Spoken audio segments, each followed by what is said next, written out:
language therapists, they can practice speaking like that. Yeah. Some people use esophageal burping as well. Like it's like they almost trap air and belch words. It's again, the speech and language therapists in head and neck, they're amazing. And I'm so lucky that I get to chat with them about how, well, I guess seeing it every day is where you learn a little bit as well. Yeah. So I was working with one of the nurses and we were looking after a laryngectomy patient, and we were just doing a little bit of stoma care together, just having a little look and monitoring the airway. And I just saw her eye narrow in on something, and she was going, "What is that? Can you see that?" And she's asking me, "Can you see that?" How old's the patient? Patient's probably north of 65, I think. Okay. Yeah. Knows better. And she could see something like glinting, and she's like saying to me, "Can you see this? Can you see this?" And I was like, "Oh yeah, no, what is that? What is that?" And she's grabbed some forceps and she's gone down the stoma and she's pulled out a set of tweezers out of his airway. What? A set of eyebrow tweezers that he'd been using to decrust his stoma. And she's just holding this set of tweezers between us, and we've just made eye contact, and we're both looking at each other like, what the fuck? How have they got down there? And we asked him, like, were they quite deep down? They were far enough that it was around the bend, so that when he was like coughing, you could see a glint of it, and then they'd like almost disappear. Gee, so he's lucky they didn't straddle his lungs. Honestly, they could have caused like major bleeding. It's so dangerous, and they're pointy ends to it. To get your eyebrow hairs out. Just said to him like, "Well, what? Just what?" And he's saying, like, shrugged him. Was like, "Just cleaning." We were like, "Why weren't you sitting up when you were doing it? Why didn't you ask for any help?" And he just shrugged again. And we asked how long they'd been there, and we had deduced that they'd been down there for 2 days. And he didn't tell anyone. Wouldn't they have heard? Oh my God. We were saying this to him, like, "Well, you're not in absolute pain." Yeah. And he's just like, "No, just didn't want to bother anyone." I think, wait, you just told me, honestly. Oh, look, the comparison of somebody like that with tweezers down their stoma. Yeah. I don't want to bother the nurses. Yeah. Compared to, some patients just, I don't know what trigger it is. happy on the call bell.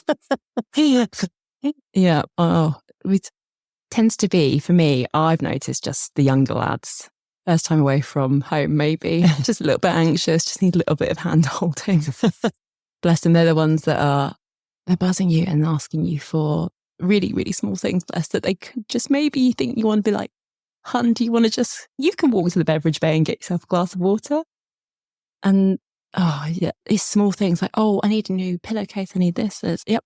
And you're just trying to prioritize everything. And then was like, "Oh, I've been waiting for so long." And you're thinking, "I'm so sorry, but I'm trying to prioritize. If I'm coming late to you, it means that you are the most well out of everyone."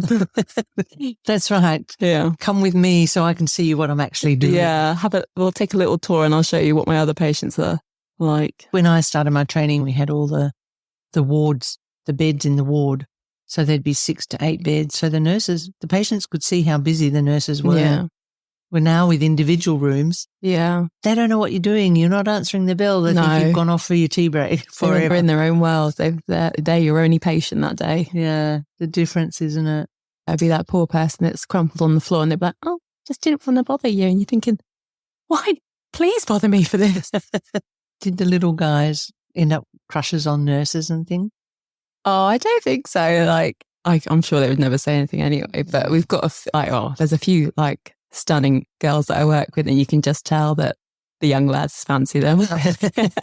Definitely. I think we're up to a stage where I ask everybody, if somewhere in your training or somewhere in your nursing career, there's a oops moment that stands out where you might have done something. Oh no, oops. There's definitely things that like you just start doing and you're on autopilot almost, and you just don't think, or you just like, you do something every day and you're going through the works and then you just forget one little step. And then so with a lot of our head and neck patients, because they've had surgery around their sort of head and neck, obviously they don't tend to eat through their mouth for a little while. So it could be tube feeding. And I was giving a feed to a patient and I forgot to take the clamp off. And so as I pushed 60 mils of sort of sticky strawberry feed down the line, it hit the clamp and then straight back out the other line, blasted the cap off and absolutely showered me in lovely sticky feed for the rest of the day. It hadn't turned up into the stomach by then. No, thank God. Can you imagine? I had to turn up to the coordinator as well, like a bit pink and dripping. And she's just go get some scrubs. I was like, yeah, I'll be back in a minute. My hair was crunchy for the rest of the day. And you can think I just smelled hot, and it was like August as well. So I could just smell strawberry all day. It was horrible. Has it put you off strawberries? No, probably should, but I think most nurses, we have strong stomachs, and I definitely have conversations with other family members that make their stomachs turn, and I'm just like, is that bothering you? It doesn't bother me. People be like, can you smell that? And I'm like, no, I can't smell anything actually. Honestly, like so many people will be going through an area and they're like, oh, can you smell that? And I'm like, no, I can't smell anything anymore. No, that's right. We do build sort of a resilience, don't we? Yeah. Where we can be in the face of terrible things, but we still seem to bounce back. We might have trauma moments and, like you said, needing some help and some downtime. But at the same time, we're back there doing the same thing day in, day out. Glutton for punishment, hey? Yeah, I think all nurses, we have built up a resilience. Otherwise, we wouldn't go back every day and do it. We were unable to cope with it. Everyone's slightly different, but we wouldn't go back every day if we couldn't. And I think, I don't know, like I've definitely checked in with myself before when I've realised that I'm almost becoming a little blinkered or a little desensitized to maybe traumatic things for people. When you see something every day, it almost becomes your normal. And you sometimes just need to remind yourself that it's not that patient's normal. This is a big deal for them. And just because you see this every day, it isn't what they see every day. And I had a moment when I was actually at home visiting my mum, and we were just watching the news actually. And I don't know where this interview was, but it was on the news. There was an ICU on the news, pre-COVID, and it was a head and neck trachea patient actually that seemed really distressed and couldn't communicate and was obviously very traumatized and was like reaching to the reporter and looking really upset. I just burst into tears, and my mum was like, she didn't even realize I was like crying until I was like sobbing. Yeah. She was just like, what's wrong? And I just said, I think you see this every day, and you just like seeing it at home just made me realize that it was just, I don't know, it was just something came over me. I think sometimes I forget that this is so overwhelming, and you kind of just get on with it when you're at work. Yeah. You build up resilience. You find you hang out with nurses more than you hang out with other people. So definitely at home. You've come to the country here by yourself. Yeah. So how have you met friends? So when I was traveling on the East Coast, it was meeting people through the hostels really, and work. I was working in a restaurant for a little while before I got my registration. So that's how I was meeting people. Yep. I actually met a nurse while I was in Noosa actually, and she was the one I got chatting to that inspired me to then apply for my registration in Australia. She was doing a few rural contracts, and just since then, I think I met her in about November, and we've kept touch wherever we've gone. Like I ran into her again in Brisbane, and then I ran into her again in Sydney and Byron Bay, and I've just seen her last week in Perth. And I actually, really bizarrely, I went on a road trip south with a few other friends that I'd met in a hostel that I've known in Perth now for 2 months. Yeah. And she was doing a similar trip, but not at the same time.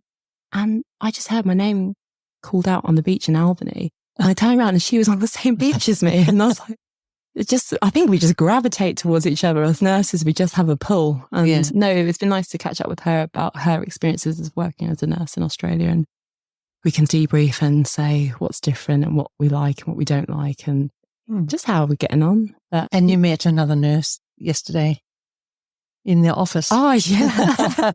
I just think whenever I come to like do any sort of training, like I like to meet other agency nurses and get their perspective on it. Yeah. Yeah. We were chatting, just while we were waiting to do a bit of training actually. And she's on the training again with me on another day. So we've swapped Instagrams, and Yeah, I just said to her, I was like, oh, we're talking about there's a cold nips, like a dip in the morning on a Wednesday that's run by an Instagram group. And I was saying that she should come, and she said she was really interested. And yeah, this is just how I've been meeting people. I've just upped sticks and moved my life, and I just need to make new friends. Yeah. And it's just as being at school again. You have to, exactly. Yeah.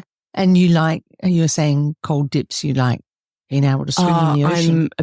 I'm an ocean lover. I've grown up around the coast, and I love diving, free diving, and just the ocean is one of my favorite places in the world. So I'm always up for a swim. Yeah, definitely. Oh, you'll have plenty of coastline in Australia. Yeah.